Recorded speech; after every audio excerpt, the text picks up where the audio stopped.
Hello everyone, कैसे हैं आप? आई होप सब लोग अच्छे होंगे। तो फिर मैं आज एक नए लेक्चर के साथ हाजिर हूँ आपके सामने, जो कि आज केमिस्ट्री क्लास 11 का टॉपिक है। और हमारे चैनल का नाम फिर से मैं बताता हूँ, इन्फिनिटी क्लासेस गोरखपुर। और हमारे चैनल को सब्सक्राइब करना, वीडियो को लाइक और शेयर करना मत भूलना।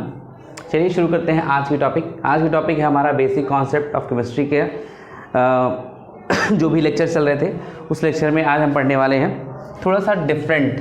बेसिकली इसको ये एनसीईआरटी वगैरह में पढ़ाया था तो लोग छोड़ देते हैं, लेकिन मैं सोच रहा हूँ कि इसको भी कवर कर ही लेते हैं। ठीक है, तो वो टॉपिक हम आज क्लियर करते हैं, जिसमें हमारा पहला टॉपिक है लिमिटिंग रिएजेंट, दूसरा है एक्सेस रिएजेंट, तीसरा है रिएक्शंस इन सॉल्यूशन। ये मैंने यहाँ पे शॉर्ट आपको एक कहते हैं ना शॉर्ट डिटेल देते हैं, और फिर लॉन्ग डिटेल तो वो बाद में नेक्स्ट लेक्चर में आपको दूंगा। और फिर स्टाइकोमेट्रिक कैलकुलेशन के बारे में बात करेंगे, एग्जैक्टली ये क्या होता है। ठीक है, तो चलिए स्टार्ट करते हैं हमारा आज का सेशन। तो आज के सेशन में हम बात करने वाले हैं लिमिटिंग रिएजेंट या रिएक्टेंट। लिमिटिंग नाम है, लिमिटिंग मतलब क्या होता है, उससे आइडिया लग रहा होगा कि कम से कम। तो कह रहे हैं वो रिएक्टेंट जो पूरी तरीके से किसी रिएक्शन में क्या होते हैं, इन्वॉल्व हो जाते हैं या रिएक्ट हो जाते हैं, कंप्लीटली रिएक्ट हो जाते हैं। ठीक है ना, वो रिएक्टेंट क्या कहलाते हैं, लिमिटिंग रिएक्टेंट और लिमिटिंग रिएजेंट कहलाते हैं। ठीक है, दूसरा हमारा एक्सेस रिएजेंट। कह रहे वो रिएक्टेंट या रिएजेंट जो पूरी तरीके से रिएक्शन में कंज्यूम नहीं होते हैं। वो रिएक्टेंट या रिएजेंट जो पूरी तरीके से रिएक्शन में क्या होते हैं, कंज्यूम नहीं होते हैं, उन्हें हम एक्सेस रिएक्टेंट कहते हैं। ठीक है, चलिए एक बार इसका एग्जाम्पल करके देख लेते हैं कि हमारे पास एक एग्जाम्पल है। सोडियम को हमने लिया और उसको रिएक्शन कराया क्लोरीन से। Sodium is reacted with chlorine gas, तो यहाँ Cl2 होगा। ठीक है, और यहाँ पे Na होगा। ठीक है, जब रिएक्शन हम कराते हैं तो हमें क्या मिलता है, हमें मिलता है NaCl प्लस Cl। ठीक है, मतलब इसको अगर हम बैलेंस करें तो क्या होगा, 2Na 2Cl2 गिव्स NaCl का 2 मॉलिक्यूल और Cl2 गैस के रूप में निकल रहा है। तो आप कहेंगे सर इसमें आप क्या समझाना चाहते हैं? तो इसमें आपको समझाना चाहता हूँ लिमिटिंग रिएजेंट और एक्सेस रिएजेंट के बारे में। ठीक है, लिमिटिंग रिएजेंट क्या होते हैं? तो कह रहे हैं वो रिएजेंट जो रिएक्शन में पूरी तरीके से पार्टिसिपेट कर ले या पूरी तरीके से रिएक्ट कर जाए। तो यहाँ पे देखो Na जो है यहाँ पूरी तरीके से क्या हो रहा है, इंक्लूड हो रहा है रिएक्शन में। तो Na is the limiting reagent और रिएक्टेंट। ठीक है, क्लोरीन यहाँ इन्वॉल्व हो रहा है सोडियम के साथ, लेकिन यहाँ पे अलग से भी क्या हो रहा है, वो गैस के रूप में बाहर निकल रहा है। So such type of reactant या reagent is known as excess reagent. तो किसी केमिकल रिएक्शन में, भाई मैंने आपको यहाँ पे दिखाया है कि जब पूरी तरीके से कोई भी रिएक्टेंट इन्वॉल्व हो जाता है प्रोडक्ट फॉर्मेशन में, ठीक है, तो उसे हम क्या कहते हैं, लिमिटिंग रिएजेंट कहते हैं। लिमिट मतलब थोड़ा ही, लेकिन पूरी तरीके से यूज हो गया। और वो रिएजेंट जो बाद में प्रोडक्ट में भी क्या होते हैं, फ्री फ्रॉम दिखाई देते हैं, उन्हें हम क्या कहते हैं, एक्सेस रिएजेंट। अभी आपको समझ में आ गया होगा। अब बात करते हैं हम रिएक्शन इन सॉल्यूशंस। उससे पहले हम बात करेंगे स्टाइकियोमेट्री और स्टाइकियोमेट्रिक कैलकुलेशन के बारे में। तो स्टाइकियोमेट्री या स्टाइकियोमेट्रिक कैलकुलेशन क्या होता है, पहले ये समझिए। तो कह रहे हैं स्टाइकियोमेट्री 2 वर्ड से मिलकर के बना होता है। तो पहला वर्ड है हमारा स्टाइकियन और दूसरा होता है मेट्रॉन।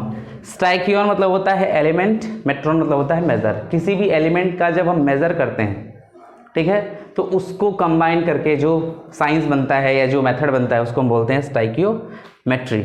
ठीक है, तो इसका मतलब क्या होता है, तो कहते हैं कि जो भी हमारे रिएक्टेंट और प्रोडक्ट किसी केमिकल रिएक्शन में इन्वॉल्व होते हैं, उनके मासेस का जो कैलकुलेशन हम करते हैं, उनके मासेस का जो कैलकुलेशन करते हैं, उसी को हम क्या कहते हैं, स्टाइकियोमेट्री या स्टाइकियोमेट्रिक कैलकुलेशन कहते हैं।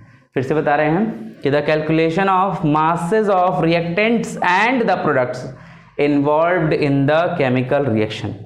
किसी भी केमिकल रिएक्शन में इन्वॉल्व रिएक्टेंट और प्रोडक्ट के मासेस का कैलकुलेशन क्या कहलाता है, स्टाइकियोमेट्री या स्टाइकियोमेट्रिक कैलकुलेशन, जिसका सीधा सीधा मतलब होता है measurement of the elements. Clear? अब यहाँ मैंने एग्जाम्पल दिया हुआ है, देखिए आपके सामने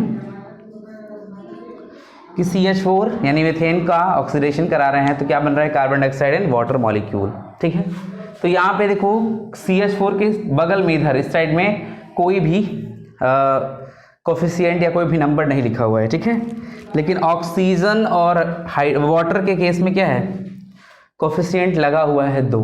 तो जब कैलकुलेशन करते हैं, ठीक है, तो कैलकुलेशन के दौरान ये कोफिशिएंट को भी हम क्या करते हैं, मेज़र करते हैं, और इस कोफिशिएंट को हम क्या बोलते हैं, स्टाइकियोमेट्रिक कोफिशिएंट कहते हैं, जो ऑक्सीजन के हम बगल में भी 2 है और वाटर के बगल में भी 2 देखा जाता है।